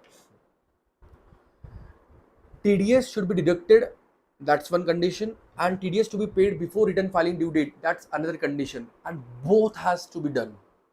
If you only pay TDS without deducting, not allowed. If you do not, if you deduct it but don't pay to the government, not allowed. Okay, everyone clear? So in first case, in the payment of non-resident, 100% disallowance is there. And if you don't pay before return filing due date, if you pay in some future date, it will be allowed in that respective previous year. Payment to resident. In this case, again TDS not deducted or not paid to government up to return filing due date, 30% shall be. Wait a minute, what happened? What is given here? Yeah, 30% of the sum shall be disallowed to you. Okay. So in case of non-resident, 100% will be disallowance. In case of resident, if you haven't deducted or haven't paid the tax during the time, the disallowance would be only 30%. So in future, if you pay this TDS back, the balance 70% will be allowed to you. And this is the another interesting section, which is your section 48.3, which says if you forget to do TDS for salary payable outside India or a non-resident salary, okay, specifically salary they have said, and TDS not deducted, 100% disallowance would be there, and future as well, never ever it will be allowed. So here there are these three sections. One, payment to non-resident disallowance is 100%. Another, payment to resident disallowance is 30%. But in this both cases, in future if you pay, the disallowed amount will be allowed to you. But in the case of non-resident salary or salary paid outside India, if you don't do TDS, 100% disallowed, और future में भी कभी allow नहीं होगा. क्यों? क्योंकि they know the person who takes salary and go outside India, he will never come back to India to pay taxes. So they give you 100% disallowance. Everything clear?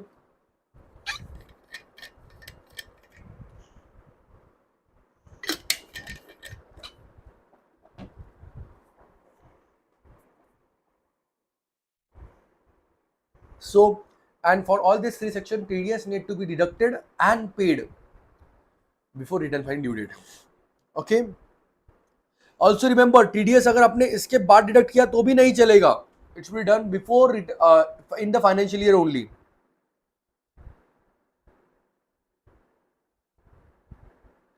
Yes, everyone clear with all these rules for TDS? Any questions, any queries so far, guys? Everything going good? Just 15 more minutes and we'll be completing the chapter.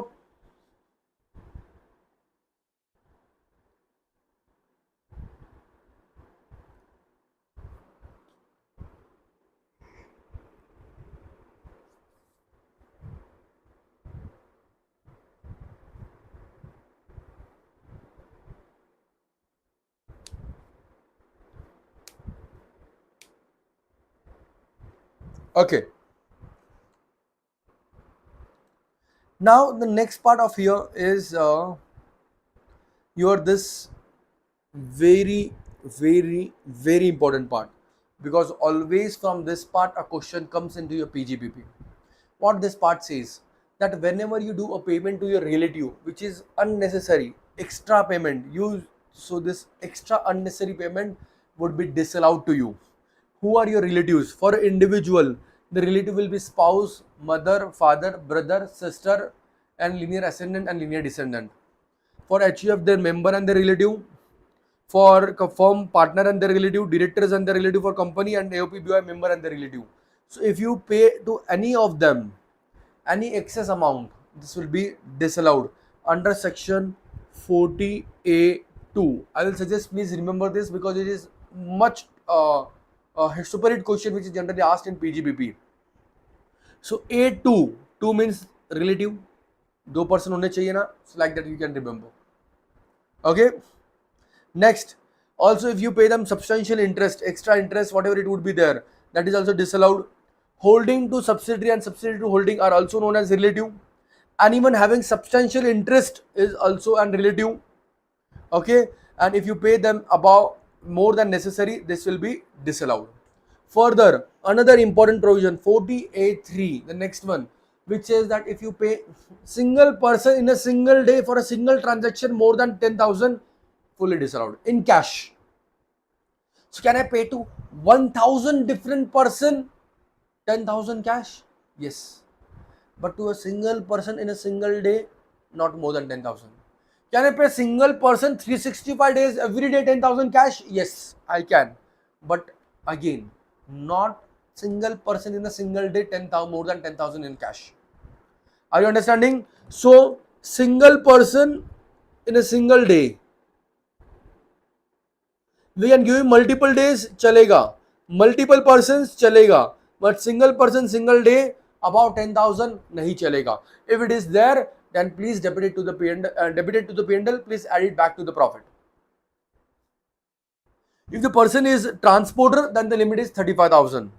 Okay. Further, in this case, if you pay more than 10,000 also cash, it is allowed. To whom? To RBI, LIC. You pay to banks, so you can do NEFT, RTGS. You just pass a book entry. There is no actual cash payment. There is payment for agriculture produce. Another important point. If you are paying for agriculture produce or livestock or poultry farming, in that case, even if it is about 10,000 and if you are paying in cash, it is allowed. Further, retirement benefit up to 50,000 allowed. Payment of salary employee posted for 15 days or more rural area allowed. Payment where no banking facility are not available, not allowed. Bank holiday पहले allowed था, अभी not allowed है.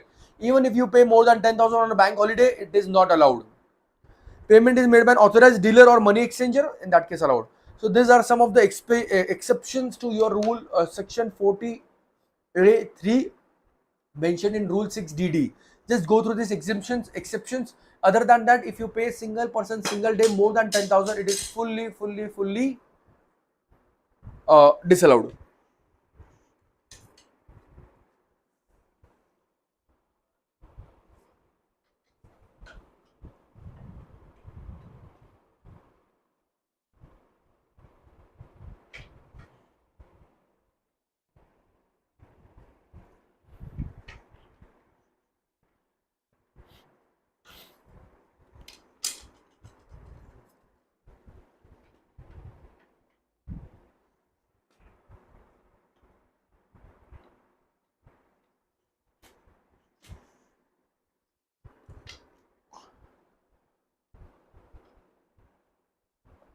Yes, done everyone?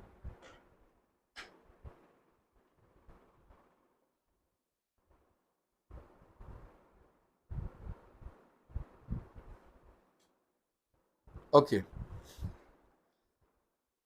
Next, section 43B, which says that certain expenditure are allowed only on payment basis. Just a second.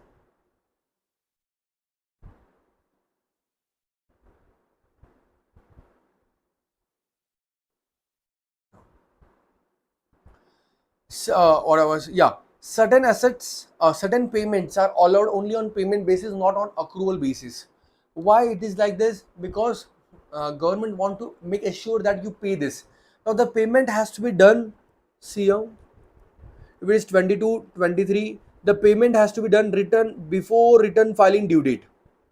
If you paid before return filing due date, this will be allowed, or else it will be disallowed. And in future, whenever you will pay it, it will be allowed in that respective previous year. So which are these 7 payments? So see, pay attention here. Any tax or duty or cess, any tax, it can be GST, it can be your income tax, it can be your custom duty, any tax, duty or cess has to be paid before return filing due date for the allowance, or else it will be 100% disallowed, allowed in future when you actually pay it.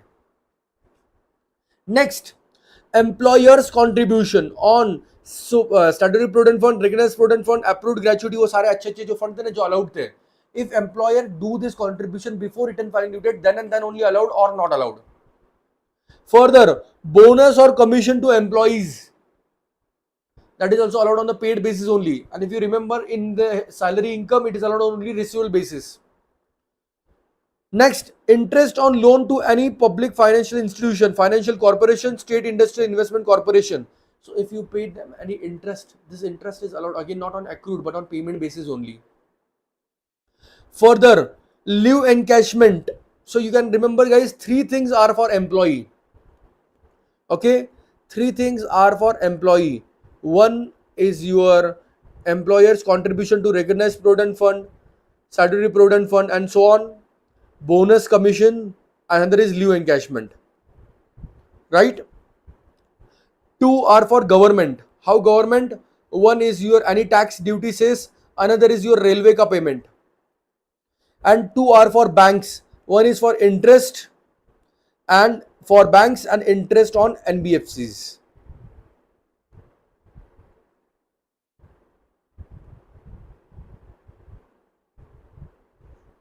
Okay, so you can simply remember this 8 payments.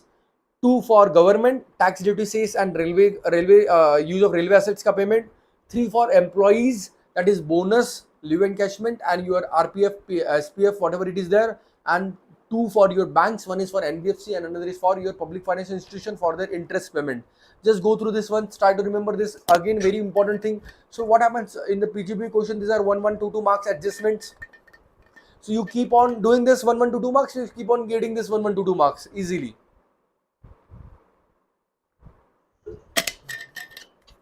So this all expenditure has to be paid before return fund due date, then and then only it will be allowed or it will be disallowed.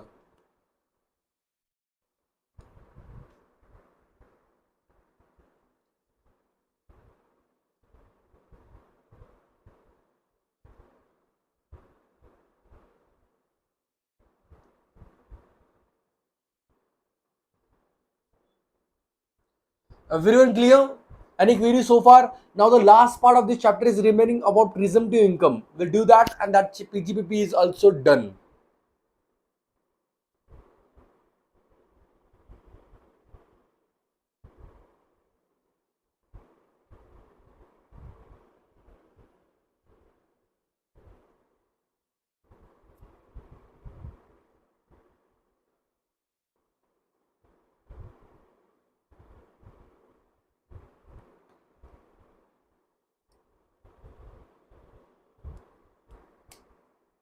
Any queries, guys?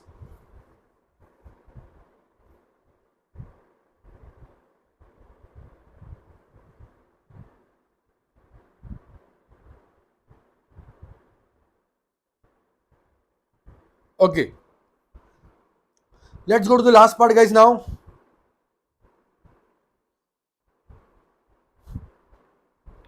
It is your presumptive income. Okay, just a minute. Let me see. I have one chart made of this.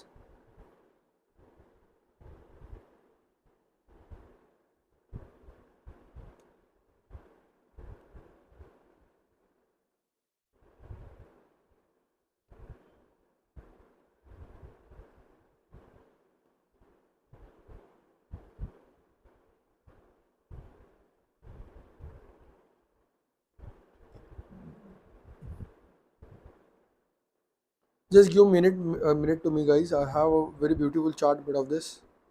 Yeah, it is there. Okay. Now, see, guys, remember. Now, here we are going into the section of presumptive incomes. Now, here there are 5 sections to deal with the complete 44 AA series. 44 AA talks about the books we need to maintain. 44 AB talks about AB, AD, ADA, and AE talks about the presumptive income.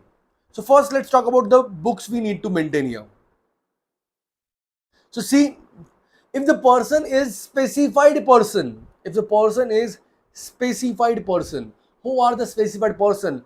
Accountants, CS, engineers, film artist, interiors, technical consultant. These all are the notified person. So if these guys in all the previous last 3 years, in all the 3 years, if they're having the gross receipt more than 1,50,000 rupees, in that case they need to maintain books as per rule 6F, or else they do not need to maintain any books.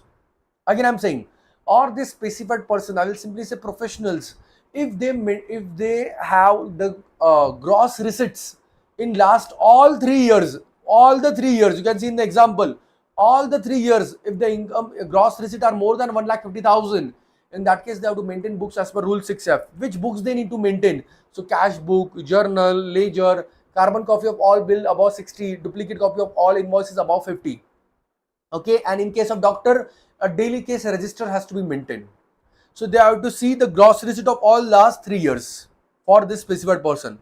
If a person is non-specified, any other SSE, in that case, if he is individual HUF, you will see if his income is about 2.5 lakh, that is basic exemption, or his turnover is about 25 lakhs, then he need to maintain books, or else no books has to be maintained.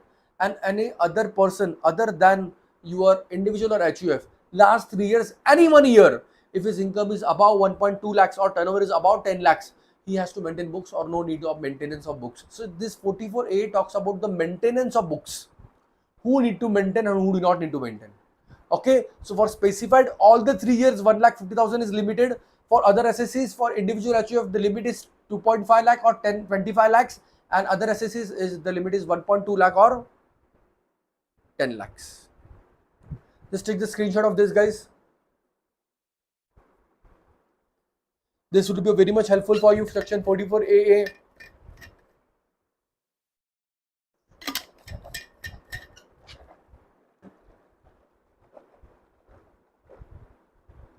Ask me if you have any queries, guys. Please do ask me. Done? Okay. Let's go to the next section. Next section is 44AB. So that we can take normally now.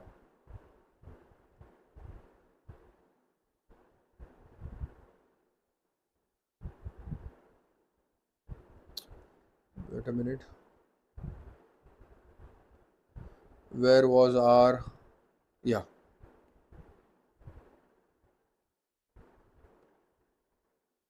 Okay.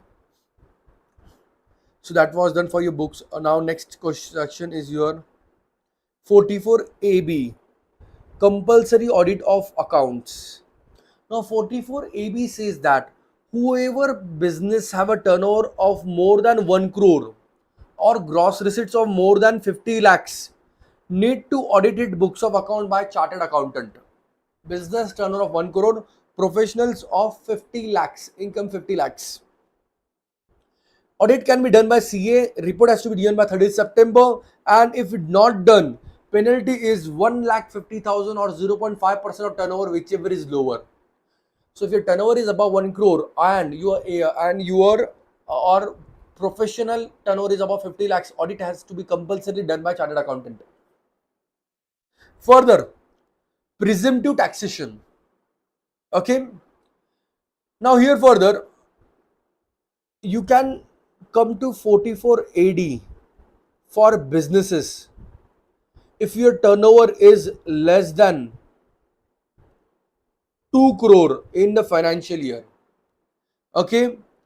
And you are not in any agency or commission businesses. So in this case, whatever is your turnover will directly multiply by 8% and will take this as your profit. Further, if your turnover is in direct bank account, will take only 6% and they will take this as your profit. No need to maintain any books of account, anything. You have to just prove your turnover, that's it.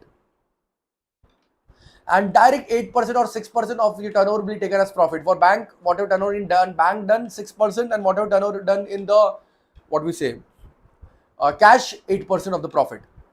For businesses, then professional also one rule came, 44 ADA, for turnover limit less than 50 lakhs. But this guys, whatever are the gross receipt, multiply by direct 50% will be their profit. Why 50% so huge, sir? Because they do not need to purchase anything. There is no trading happening. There is a service industry. Right? You have to remember that once you have opted for 44 AD, for next 5 years you have to opt for 44 AD.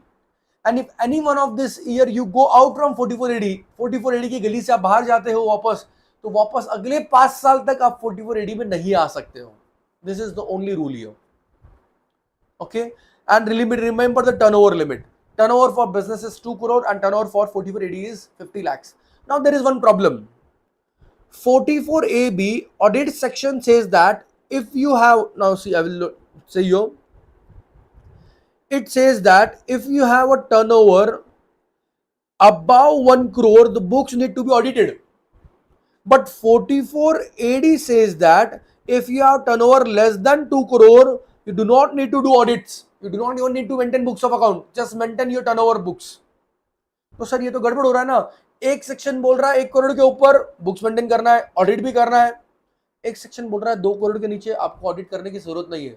So this is like, if you, this is an optional section. If you opt for this, then you do not need to do audit, even if your turnover is more than 1 crore. But if you don't opt for this, so you have to compulsorily do audit if your turnover is more than 1 crore. This is a tricky thing here which you need to understand. Everyone clear? I will just repeat once. If my turnover is less than 2 crore and I am opting for 44 AD, no worries. I do not need to do audit. But if my turnover is less than 2 crore, more than 1 crore, and I am not opting for 44 AD, the audit has to be done. But if you are opting for presumed income, this is compulsory profit you need to show. If you feel your profit is less, no problem. Audit your books of account and file your income whichever you feel correct. Everyone clear? Yes. And the last section is 44 AE, which is for transporters. So transporters, you will divide their vehicles in heavy goods vehicle or other vehicle. Heavy good vehicle are the vehicle who have capacity of more than 1000 ton. Okay, and the rest of vehicle are 7500. So for heavy goods vehicle, you will take a prism to sorry, yeah, just a minute, huh? Sorry. This is 1000 per ton. It is, sorry. Heavy goods vehicle and light good vehicle we divided on the kg of 12,000 ton. If it is 12,000 or above, it's heavy good vehicle. If below, it is light good vehicle. So in heavy good vehicle, the income would be, presumed to income would be rupees 1000 per ton per month. And for light good vehicle, it will be flat 7500 per month. And it is on the ownership. If you own anytime during a year more than 10 vehicle, you can't come here. So these are all section meant for small businesses. If you own less than 10 vehicles, you do not need to maintain all books of account. Simple, see how many vehicle you own. It is not necessary you put to use or not put to use. If you own the vehicle even for 1 day in a month, it will consider complete month. Okay, so for light good vehicle, the presumed income would be 7500 per month per vehicle, and heavy good vehicle it would be 1000 per ton per month. So if it is 20-ton vehicle, so 20,000 per month would be your presumptive income. You do the total of the year, that will become your total income. It is a section 144 AE only for transporter. Again, it is optional. Okay. So upon depending upon this, there is one question given in study material. Do practice this. This complete concept would be cleared for you. Okay. Further, at the last part of this chapter is about your book profit. How much salary you can, how much salary or interest or bonus or commission you can pay to your partner. So please remember, for first 3 lakhs, just a second now, it's salary, I will not, yeah, how much remuneration, salary you can pay, remuneration you can pay to your partner. For the first 3 lakhs, you can pay 90% of the book profit or 1,50,000, whichever you feel correct. For the balance book profit, you will calculate 60%. What is book profit? Book profit is a profit after depreciation before tax. Okay, so see, book profit is after depreciation before remuneration. So on this book profit for first 3 lakhs, you can pay 90% or 1.5 lakh, whichever is higher. Balance you can pay 60%. So total. So for example, if a company has a book profit of 5 lakhs, for first 3 lakh, it can pay 90%. That is coming how much? 2,70,000. And balance 2 lakh, it can pay only 60%. Right? That is 1 lakh 80, not 1 lakh 80,000. 60%. 1 lakh 20,000. So total remuneration, how much you can pay to all partners? Only 3 lakh 90,000. If you pay above this, it will be disallowed. Below this, it is allowed. So this is a limit. How much maximum remuneration you can pay to your partners? Okay, 30% on the first, 90% on the first 3 lakhs, and the balance 60%. Further, the interest payment to the partner's capital can be maximum 12% per annum simple interest. If you pay above this, it is fully taxable. But one more condition is there. Say it is a partnership firm. I am partner into this in individual capacity. How much interest I can get? Only 12% per annum simple interest. It is giving interest to Sumeet HUF as well. So who is partner in the business? Sumeet. Individual is separate. HUF is separate. इनको 50% भी interest देना है, दे सकते हो. So it is just said that in which capacity you are partner. In that capacity only the interest limit is there. If you are paying interest to any other capacity, there is no limitation for the interest. Similarly, say in a partnership firm, Sumeet HUF is a partner. So limitation of interest is only to Sumeet HUF. They can pay unlimited interest to Sumeet individual. Understanding everyone? So this is a small part of your business's profits, and remuneration can be paid to your partners, not about this. Let me know if you guys have any queries, guys. Here we finish PGBP. I have tried to cover maximum provisions of your PGBP in this and other chapters. Yes, everyone, is it clear? Hopefully it was great. We'll meet back at 11. Let me know if there is any queries. I'm waiting for your queries, or else tata bye bye. Have your breakfast and we'll see back at 11.